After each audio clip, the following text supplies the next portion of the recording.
After the death of Viserys Targaryen in 129 AC, the Green faction of his widow and second wife Alicent Hightower usurped the Iron Throne, declaring their eldest son Aegon king of Westeros, while on Dragonstone, the Black faction crowned the deceased king's eldest child from his first marriage and chosen heir Rhaenyra, beginning the dance of the Dragon Civil War.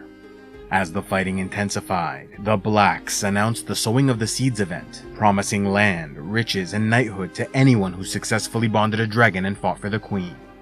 Despite the 16 dead and thrice as many wounded, the Blacks successfully recruited Hard Hugh Hammer, the bastard son of a blacksmith who claimed Vermithor, the alcoholic former man-at-arms, Ulf the White, who mounted Vermithor's mate Silverwing, the supposed illegitimate child of Laenor Velaryon, Adam of Hull, who claimed Sea Smoke and was more likely sired by Corlys Velaryon, and Nettles, a 16-year-old dark-skinned girl who regularly offered mutton to Sheepstealer until he accepted the bond. Throughout the war, the Blacks allied with the Northern Vale, but found the Riverlands divided, and so sent the Queen's husband Daemon Targaryen, who raised an army and won the territory. Yet this victory soon came under threat when Sir Criston Cole led an army from the capital to the Riverlands, while the Green allied Lord Jason Lannister marched his forces from the west hoping to crush the enemy between them. However, their plan failed as the Lannister host faced multiple attacks until destroyed, while Cole's army reached Harrenhal in 130 AC, only to find it deserted, learning Daemon flew south to help Rhaenyra take King's Landing. Aware there was a Green allied army in the Reach, Cole marched south to join them, only to lose men to repeated attacks by the Rivermen and Black allied Winter Wolves of the north, until surrounded and annihilated in the Battle of the Butcher's Ball. Victorious in the Riverlands, the Winter Wolves and Rivermen rode south to the prosperous trade town of Tumbleton in the Reach. Over in the Reach, House Hightower marched north and were nearly defeated by the region's Black allied forces in the Battle of the Honeywine until saved by the king's youngest brother, the 15-year-old Daeron Targaryen upon his dragon Tessarion. Victorious in the battle, Prince Daeron the Daring was hailed a hero and knighted by Lord Ormond Hightower, after which they besieged Longtable, sacked Bitterbridge, and marched north to the town of Tumbleton. Though the Black allied town of Tumbleton was defended by roughly 6,000 to 12,000 men, they were heavily outnumbered by the enemy, with soldiers from the houses Hightower, Peake, and Roxton, in addition to various spies and double agents within Tumbleton. The Greens also had Prince Daeron and Tessarion, but the Blacks did not worry as Queen Rhaenyra sent Hugh Hammer on Vermithor and Ulf the White on Silverwing to help win the battle. Thanks to the efforts of the Winter Wolves, who carved through the Greens and killed the enemy commanders, Brynden Hightower and Lord Ormond Hightower, the Blacks were on the verge of victory, only to face a terrible defeat when betrayed by Hugh Hammer and Ulf the White, who joined the Greens and rained fire upon their former allies in what Grand Maester Munkin later called the Field of Fire writ small. Victorious, the Greens brutally sacked Tumbleton, killing every male they found, impaling babies on spears, raping girls as young as 8, looting buildings, and torturing the wealthy to reveal their hidden treasures. The devastation became so infamous that Archmaester Gildane later wrote, "Seldom has any town or city in the history of the Seven Kingdoms been subject to as long or as cruel or as savage a sack as Tumbleton after the treasons." Despite their savage victory, the Greens proved unable to capitalize on their success, as soldiers started deserting with their plunder and the Dragonseed betrayers refused to move forward until their demands were met, with Ulf wanting to be Lord of Highgarden, while Hugh Hammer donned a crown of black iron, proclaiming himself King of Westeros. Alarmed by the brazen audacity of the traitors, 13 nobles formed the Caltrop conspiracy to assassinate the Dragon Riders before it was too late. Meanwhile, the increasingly paranoid Queen Rhaenyra was outraged by this betrayal, no longer trusting any of the dragonseeds, and so ordered the execution of Nettles, who was in the Riverlands, as well as the torture and interrogation of Adam Velaryon, who was forewarned by his supposed grandfather Corlys and so fled upon Sea Smoke.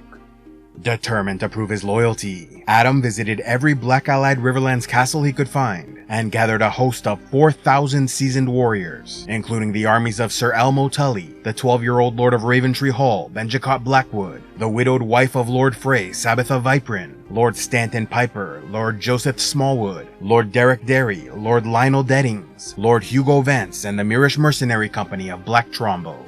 Though the Greens still outnumbered the Blacks, they were so plagued by chaos and internal division they were caught entirely unaware when the Rivermen launched a surprise attack on the very day the Caltrops decided to eliminate Hugh and Ulf.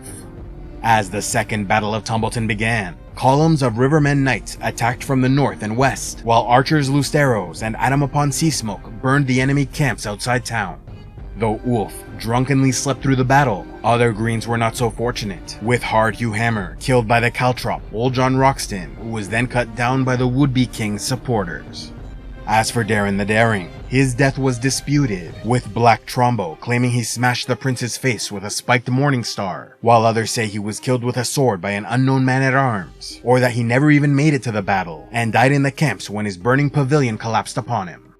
In the air, Adam and Seasmoke faced off against the riderless dragon Tessarion in a nimble fight that appeared more like a dance, as they rushed one another but veered away at the last moment, soaring, stooping, circling, snapping, roaring, and spitting fire that never quite reached the other.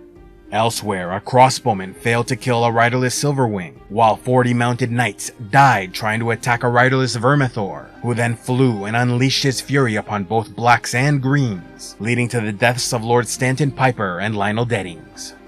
Though Adam knew Seasmoke was no match for the larger and older dragon, he could not abandon his ground forces, and so attacked Vermithor, engulfing all three in a terrible battle, in which Vermithor tore off the head of Seasmoke, only to die from his wounds soon after.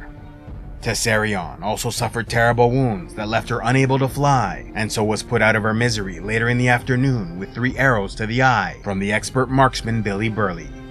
Found dead next to his dragon, Adam Valerion's body was recovered by Benjicott Blackwood and laid to rest at Raventree Hall until 138 AC, when Alan Valerion had his brother's bones returned to Driftmark, and upon his tomb carved the ornate letters of a single word: loyal. Though the Rivermen lost less than 100 men, while the Hightower host lost 1,000, many Green nobles survived as the gates to the city remained closed, and so the Blacks looted the dead and moved on. The last dragon rider among them, Ulf the White, named himself king after learning of Hugh's death, and so the caltrop Sir Hobart Hightower sacrificed himself by drinking poisoned wine, which gave Ulf the confidence to partake, resulting in the death of both a few moments later. Left without a rider, Silverwing remained wild the rest of her life, making her lair on a small island in Red Lake in the northwest of the Reach. With Green forces shattered, their remaining commander, Lord Unwin Peake, led them south in retreat, meaning that the Rivermen's efforts in the Second Battle of Tumbleton successfully prevented the enemy from threatening the capital, greatly contributing to the Black faction's eventual victory that saw Rhaenyra's son Aegon III sat upon the Iron Throne. A special thanks to all those who contribute to Civilization X, like Tamika the Black Wolf, Drac the Bronze, Delacruz the Freed, and Kristen Greeneyes of the Company of the Cat. If you'd like to help the channel, be sure to give a like, leave a comment, subscribe, and click on the links below, or else go to patreon.com/CivilizationX, where you can gain early access to videos and watch the Patreon-only series, Heroes of Lore and Legend.